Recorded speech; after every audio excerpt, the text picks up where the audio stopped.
এইটো হৈছে iPhone 7 plus আৰু এইটো আপোনালোকে স্পেশালি ভিডিওৰ কাৰণে আজি পাই যাব আপোনালোকে মাত্ৰ 4000 টকাত এই মোবাইলটো আপোনালোকে পাই যাব মাত্ৰ 16000 টকাত অনলি 16000ত আপোনালোকে এই মোবাইলটোৰ মালিক হৈ যাব পাৰে প্ৰথম 5 জন কাস্টমাৰে এই 5টা স্মাৰ্ট ওয়াচ পাই যাব আৰু লগতে তো ভাই লোক আপোনালোকে যদি এনেকুৱা এটা এন্ড্ৰইড ফোন ইউজ কৰি আছে আৰু ভাবি আছে যে আপোনালোকক এটা আইফোন লাগে তেতিয়া হলে চিন্তা কৰাৰ একো প্ৰয়োজন নাই আপোনালোকে এক্সচেঞ্জ কৰি কেনেও এনেকুৱা এটা আইফোন ল'ব পাৰিব আৰু লগতে আপোনালোকৰ পকেটত যদি একেবাৰে পইচা নাই আৰু ভাবি আছে জিৰো ডাউন পেমেন্ট দি কেনে মই এটা আইফোন ল'ম তেতিয়া হলেও চিন্তা কৰিব লগা নাই আপোনালোকে একেবাৰে জিৰো ডাউন পেমেন্ট দি কেনেও ইয়াৰ পৰা এটা ধুনিয়া এনেকুৱা ধৰণৰ আইফোন লৈ যাব পাৰিব তো কোন আছে এই দোকানখন প্ৰথমতে আপোনালোকক এড্ৰেছটো জনাই দিছো তাৰ পিছত ভিডিওটোত আপোনালোকক একফালৰ পৰা আইফোন এন্ড্ৰইড ফোন দেখুৱাই আছো আৰু এড্ৰেছটো হৈছে আমাৰ গোৱালপাৰা ট্ৰান্সপোৰ্ট মানে ট্ৰান্সপোৰ্টৰ যোনটো বাবু মাৰ্কেট আছে তো বাবু মাৰ্কেট আৰু ইফালে চাব পাৰে মাছ বজাৰটো আছে আৰু মাছ বজাৰৰ ঠিক অপজিটে যদি চাই এইফালে আছে দোকানখন মানে এইটো এএসটিসি মাৰ্কেট বুলি কোৱা হয় তো এইফালে আহক অলপমান আগবাঢ়ি আহক এইফালে যদি চাই এইফালে চাব পাৰে আপোনালোকে সানি এন্টাৰপ্ৰাইজ বুলি আছে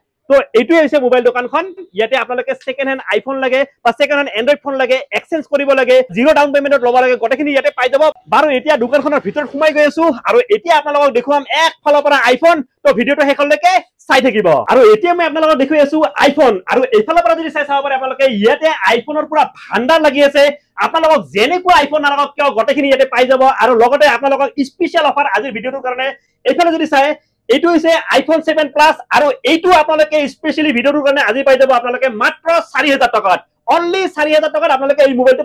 পাই যাব নে সিওৰ দিবা ওকে তো এইটো পাই যাব লগতে এইফালে যদি চাই এইটো হৈছে আইফোন 13 আৰু ইয়াৰে মানে ডিসপ্লেটো চেঞ্জ কৰা আছে কিন্তু এই মোবাইলটো আপোনালোকে পাই যাব মাত্ৰ 16000 টকাত অনলি 16000ত আপোনালোকে এই মোবাইলটোৰ মালিক হৈ যাব পাৰে কিন্তু কথাটো হল ইয়াৰে ডিসপ্লেটো চেঞ্জ কৰা আছে কিন্তু ইয়াতে আপোনালোকে টোটাল 6 মাহৰ ওয়াৰেন্টি পাব যদি 6 মাহৰ ভিতৰত কিবা প্ৰবলেম হয় তেতিয়া হলে এওঁলোকে আপোনালোকক চেঞ্জ কৰি দিব হয়নে দিবানে একদম আৰু যেহেতু আপোনালোকক কৈছোৱে আজি স্পেশালি আপোনালোকে যি কোনো মোবাইল লওক সাপোজ আপোনালোকে 4000 টকাৰ মোবাইলটো লৈছে ইয়াৰ লগত আপোনালোকে এটা স্পেশাল অফাৰ এটো হৈছে আপোনালোকৰ এটা স্মাৰ্ট ওয়াচ এটো পাই যাব মানে প্ৰথম 5 জন কাস্টমাৰে এই 5টা স্মাৰ্ট ওয়াচ পাই যাব আৰু লগতে প্ৰত্যেকটো মোবাইলৰ লগতে এনেকুৱা এটা এডাপ্টাৰ নহয়টো কেবল থাকিব লগতে এইফালে যদি চাই এটো হৈছে কভাৰ আৰু ইয়াতে যদি চাই এটো হৈছে টেম্পাৰ্ড গ্লাছ তো এইকিটা প্ৰত্যেকটো মোবাইলৰ লগত নৰমালি থাকিব কিন্তু স্পেশালি আজি স্মাৰ্ট ওয়াচ এটাকে পাই যাব লগতে এটা বঢ়িয়া মোবাইল আছে এইফালে চাব পাৰে ধুনিয়া এটো হৈছে 12 Pro কিমান দিছে হয়নে 32 দি দিম 32 দি দিবা 12 Pro দি দিবা 32 তো এইবিলাক চাব পাৰে 14 প্লাস হয় 36000 দি দিব আপোনালোকক 14 প্লাসৰ লগতে যদি এইফালে আহু ইয়াতে চাব পাৰে আপোনালোকে এইটো 13 Pro Max আছে 13 Pro Max আপোনালোকে পাই যাব 50000 লগতে এইফালে যদি আহু ইয়াতে চাব পাৰে 15 Pro Max আছে 69 অনলি 69000ত আপোনালোকক 15 Pro Max দি আছে আৰু কি লাগে কক